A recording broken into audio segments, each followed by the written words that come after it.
On April 19, 1995, MacArthur Wheeler robbed a bank with his face glazed with lemon juice, believing the juice would make his face invisible to the surveillance cameras.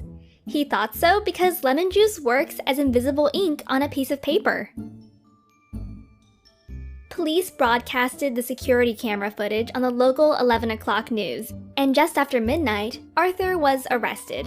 Incredulously, he said, "But I wore the juice!" Baffled by this reasoning, David Dunning and Dunning Kruger, two psychologists, studied Mr. Wheeler and others like him. They came to the conclusion that people with low ability at a task tend to, paradoxically, overestimate themselves. This cognitive bias is known as the Dunning Kruger Effect. Let's look at this graphically, plotting one's confidence in your ability against one's actual knowledge in a field. As we learn something new, we are often highly confident because we know so little that as soon as we know a tiny bit, we think we know it all.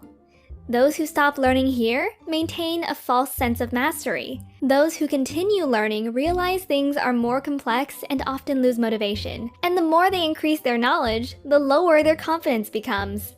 Many stop at this stage, thinking they've learned nothing. Only if we keep going can we regain confidence while getting better. And at the end, we will be full of knowledge and almost as confident in our ability as right after we started. In other words, if a simpleton, a good student, and a wise teacher were to have a public debate, this is how things could go down. The simpleton knows just a little bit, but is very confident and voices his opinions loud and without hesitations.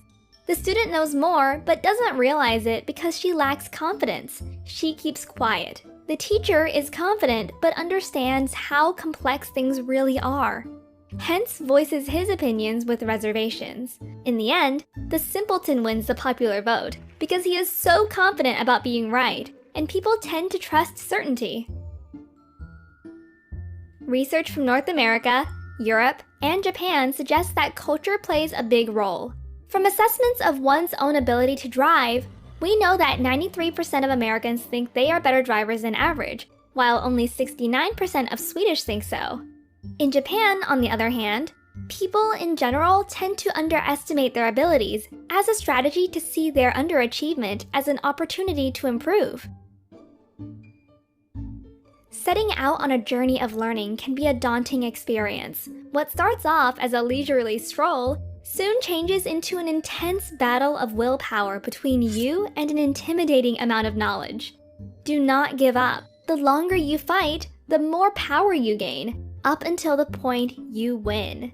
And in the end, if you persevere, you may be elevated to the ranks of Socrates, who over 2,000 years ago left us with a quote of wisdom: "I know that I am intelligent, because I know that I know nothing."